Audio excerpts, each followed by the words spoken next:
এই আজ সকালে তোর বইপত্র রাগের মাথায় পুড়িয়ে দিয়ে আমি একটা ছেলে মানুষের কাণ্ড করেছি।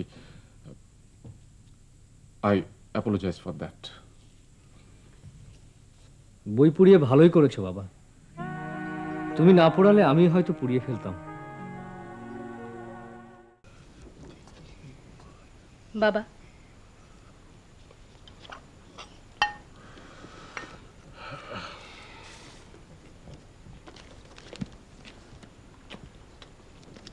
নাও তোমার লেবুর শরবত।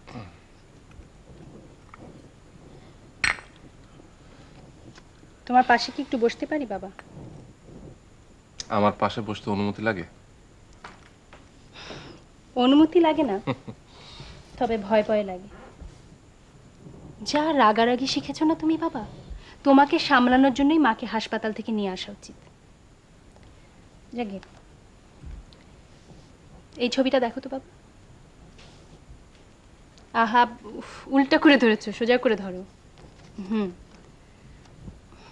মেয়েটার নাম শেহেরজান। খুব ইন্টারেস্টিং নাম না? মেয়েটা কে? এই হচ্ছে সেই মেয়ে যার সঙ্গে ভাইয়ার বিয়ের কথাবার্তা চলছে। মেয়েটা সুন্দর কিনা বলো? হুম, মানুষের সৌন্দর্য তার চেহারায় না, তার মনে। একটা মানুষ তখনই সুন্দর হয় যখন তার মনটা হয় সুন্দর। হাসিস কেন? হাসছি কারণ তুমি যখন বিয়ে করো তখন অসম্ভব রূপবতী একটা মেয়েকেই বিয়ে করেছিলে। তার মন সুন্দর কি অসুন্দর এটা নিয়ে তুমি কোনো মাথা ঘামাওনি। কি মিথ্যে বলেছি? না, মিথ্যা না। এবং পরবর্তীকালে দেখলে যে রূপের সঙ্গে সুন্দর মনের কোনো বিরোধ নেই। কি ঠিক বলেছি না বাবা? হ্যাঁ, তাও ঠিক। তোমার মনটা কি এখন একটু হালকা হয়েছে বাবা?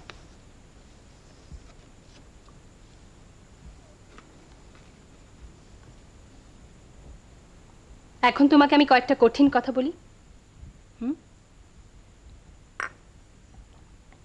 আমি জানি তুই কি বলবি। ঠিক আছে, বল।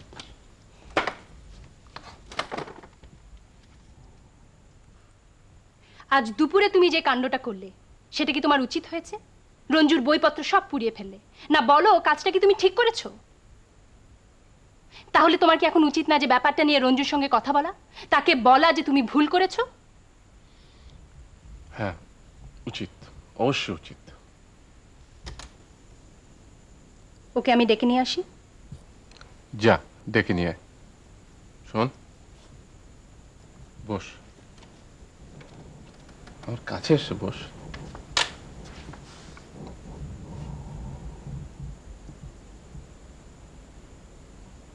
তোর মতো বুদ্ধিমতী মেয়ে আমি এই জীবনে দেখিনি।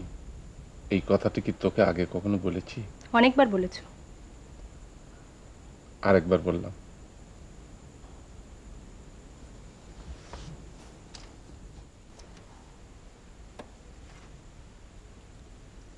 থ্যাঙ্কস বাবা।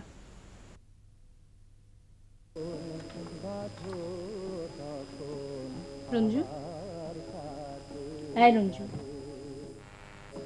বাবা ডাকছে তোকে। কি রে, শুনতে পাচ্ছিস না? বাবা ডাকছে। ডাকুক। বাবা ডাকছে আর তুই যাবি না? যাবো, এখন যাব না। শরীর ভালো লাগছে না, শুয়ে থাকবো। তো বাবাকেই ডেকে আনি আমি। কোনো দরকার নেই। রঞ্জু, তুই এত অদ্ভুত আচরণ করছিস কেন বলতো? আমি অদ্ভুত তাই অদ্ভুত আচরণ করছি? সব মানুষ তো একরকম হয় না, এক একজন এক এক রকম, এবং সেটাই স্বাভাবিক। না, তোর আচরণ স্বাভাবিকেরও একটু বাইরে, এবং সেটা ইদানিং হচ্ছে। এবং এর কারণ নিয়ে আমি খুব ভাবছি। ভেবে কিছু বের করতে পেরেছিস? না। আচ্ছা রঞ্জু, তুই কি কোনো খারাপ বন্ধু বান্ধবের পাল্লায় পড়ে ড্রাগ ফ্রাগ ধরেছিস নাকি?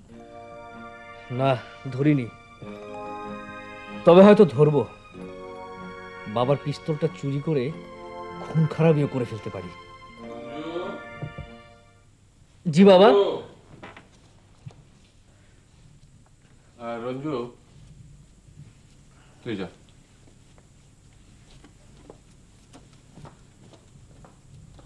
এই আজ সকালে তোর বইপত্র রাগের মাথায় পুড়িয়ে দিয়ে আমি একটা ছেলে মানসিক কাণ্ড করেছি। I apologize for that. বই পুড়িয়ে ভালোই করেছো বাবা, তুমি না পড়ালে আমি হয়তো পুড়িয়ে ফেলতাম। তোর সমস্যাটা কি বলতো? হুম, বলতে কোনো অসুবিধা আছে? হ্যাঁ আছে। আরে সমস্যা চেপে রাখার জিনিস না, সমস্যা নিয়ে আলাপ আলোচনা করতে হয়। আমাকে বলতে না পারিস তোর মাকে বল, তোর মাকে বলতে না পারিস কোনো বন্ধু বান্ধবকে গিয়ে বল। আমার কোনো বন্ধু বান্ধব নেই বাবা। আর বন্ধু বান্ধব না থাকে তো একটা গাছের কাছে গিয়ে বল, তাহলে অন্তত মনটা হালকা হবে। হ্যাঁ হ্যাঁ, তাই করব। একটা গাছের কাছে গিয়ে আমার সমস্যার কথা আমি বলবো। একটা ভালো গাছ আমাকে খুঁজে বের করতেই হবে। তুই তুই রসিকতা করছিস?